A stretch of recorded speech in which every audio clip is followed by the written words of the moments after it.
What happens when Hollywood's most legendary action hero meets daytime television's most controversial panel? You won't believe what unfolds when Harrison Ford sits down with the View hosts for what was supposed to be a simple promotional appearance. The tension in that studio was so thick you could cut it with a knife, and by the end of this explosive confrontation, one of cinema's biggest stars would be walking off that set in disgust. Before we get into this incredible story, make sure you hit that subscribe button and drop a comment below, because you're not going to believe what unfolds. It all started when Harrison Ford arrived at the View studio yesterday morning, ostensibly there to promote his latest project. The 81-year-old actor, known for his no-nonsense attitude and preference for privacy, seemed relaxed as he settled into the guest chair. The audience was buzzing with excitement. After all, it's not every day you get to see Han Solo and Indiana Jones in person. But what nobody in that studio could have predicted was how quickly this appearance would spiral into one of the most heated confrontations in The View's history. Joy Behar, never one to shy away from controversy, wasted no time diving into territory that would make most guests uncomfortable. "Harrison, you've been in Hollywood for decades," she began with that signature smirk of hers, "and you've seen a lot of changes. What do you think about all these young actors today speaking out about politics? Don't you think celebrities should just stick to entertaining?" The question seemed innocent enough on the surface, but anyone familiar with Behar's style knew she was baiting him. Ford shifted slightly in his chair, his weathered face showing the first signs of irritation. "I think everyone has a right to their opinion, Joy. That's what makes this country great." But Behar wasn't satisfied with that diplomatic response. She leaned forward, her voice taking on that confrontational tone that regular viewers know all too well. "Come on, Harrison. You've been pretty quiet about politics throughout your career. Some might say that's privileged silence. Don't you think actors with your platform have a responsibility to speak out?" The other hosts exchanged glances. Whoopi Goldberg looked uncomfortable, sensing where this was headed.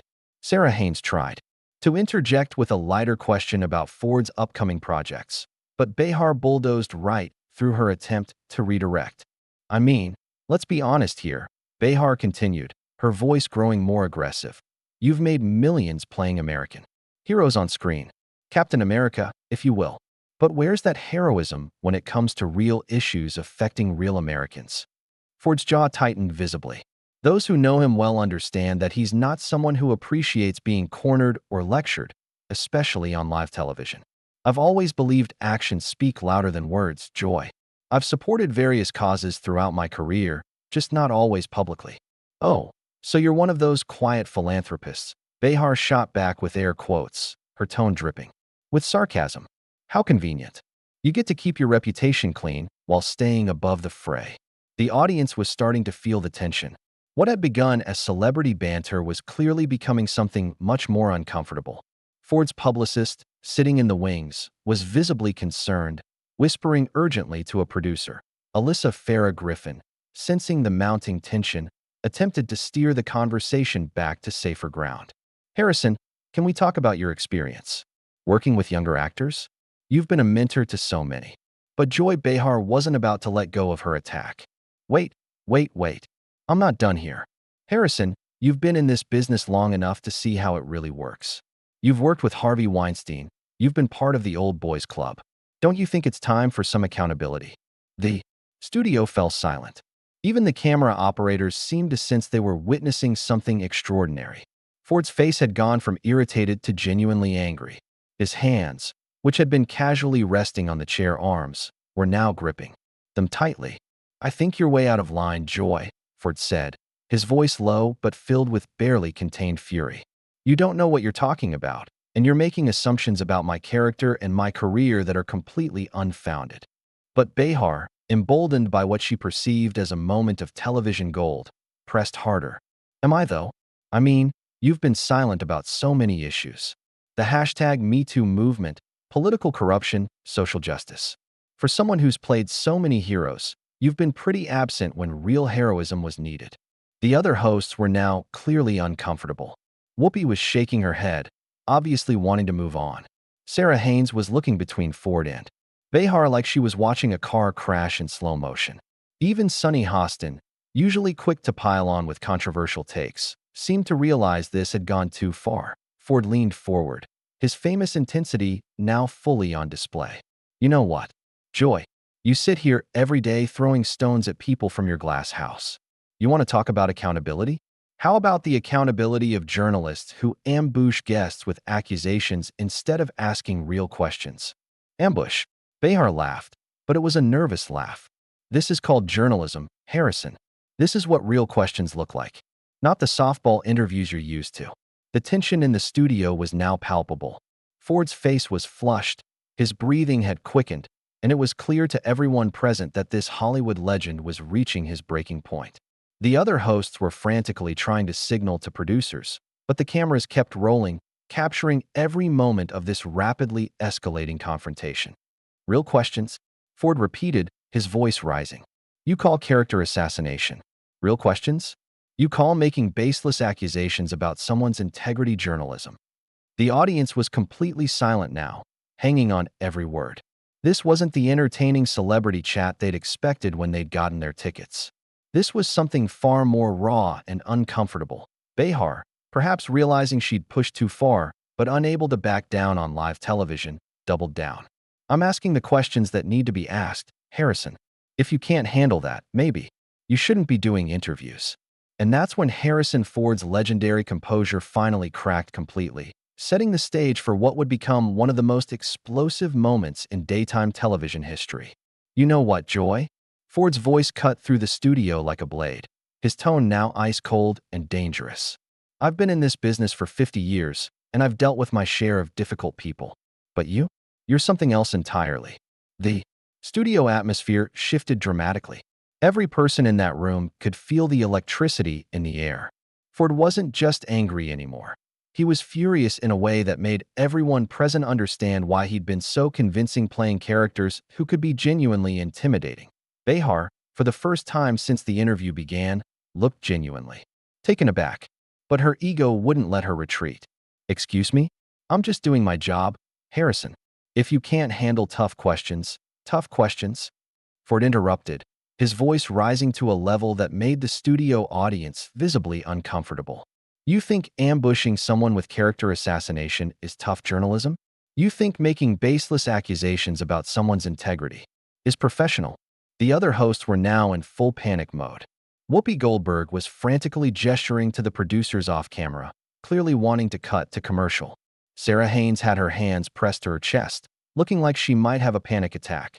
Even Sunny Hostin, usually ready to jump into any controversy, was sitting perfectly still, recognizing that this situation had spiraled completely out of control.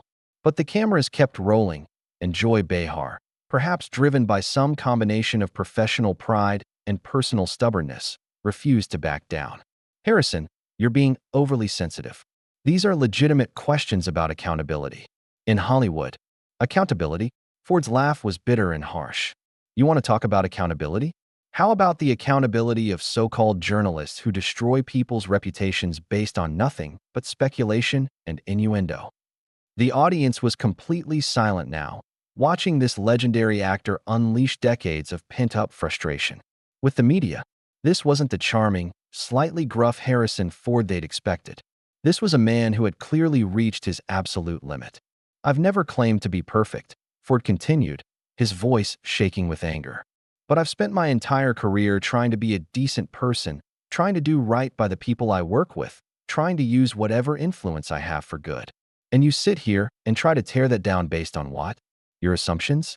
Your political agenda? Behar's face was now flushed red, her composure cracking under the intensity of Ford's response. My political agenda? You're the one who's been hiding behind your movie star image while real issues. Ford exploded, standing up so quickly his chair nearly toppled backward. You think real issues are settled by ambushing people on television? You think meaningful change comes from gotcha journalism and character assassination? The studio audience gasped audibly. Several people in the front row were visibly frightened by the intensity of Ford's reaction. The camera operators were getting shots they'd never expected, capturing every moment of this Hollywood legend's complete breakdown of his famous reserve. Alyssa Farah Griffin made one last desperate attempt to salvage the situation. Harrison, maybe we should take a step back here. This is getting a little heated. Ford whirled around to face her, his eyes blazing. Your colleague just spent the last 10 minutes trying to destroy my reputation on live television, and you think this is just a little heated? Whoopi Goldberg finally found her voice, trying to assert some control over the chaos. Harrison, we need to lower the temperature here. This isn't productive for anyone. But Ford wasn't having it. He turned back to face Joy Behar directly, pointing an accusatory finger at her. You know what's not productive, Whoopi? Letting people like her use this platform to spread lies and innuendo about decent people. You know what's not productive? Giving bullies a microphone and calling it journalism. Bullies. Behar finally found her voice again, her tone defensive and angry. I'm not a bully, Harrison. I'm asking the hard questions that need to be asked. Hard questions. Ford's voice was now loud enough that it was probably audible in the hallway. Outside the studio. You want to know what a hard question is, Joy? Here's a hard question. How do you sleep at night knowing you make a living destroying people's reputations? The other hosts were now openly panicking. Sarah Haynes was actually crying, overwhelmed by the intensity of the confrontation. Sunny Hostin was staring at the table, clearly wishing she could disappear. Even the studio audience was starting to murmur among themselves, with some people actually getting up to leave, but Ford wasn't finished. 50 years of dealing with intrusive media, of having his private life dissected, of watching colleagues get destroyed by rumor and speculation, all came pouring out in that moment. You sit here every day, he continued, his voice now hoarse with emotion, and you tear people down. You make assumptions, you spread gossip, you destroy careers based on nothing but your own prejudices and political beliefs. And you call it journalism. Behar, now clearly in over her head but too proud to admit it, made one final attempt to maintain control. Harrison, you're being completely unreasonable. These are legitimate. Legitimate. Ford cut her off, his voice dropping to a dangerous whisper that was somehow more terrifying than his shouting. There's nothing legitimate about what you do, Joy. You're a vulture feeding on other people's pain, and you've convinced yourself you're performing some kind of public service. The studio had gone completely silent except for the sound of Ford's heavy breathing and the quiet sobbing of Sarah Haynes. Even the technical crew seemed frozen, unsure whether to keep rolling or cut the feed. Ford looked around the studio, taking in the faces of everyone present, the other hosts, the audience, the crew members. When he spoke again, his voice was steady but filled with disgust. You know what the real tragedy is here? You had a chance to have a real conversation. You could have asked me about my work, about the craft of acting, about the projects I'm passionate about.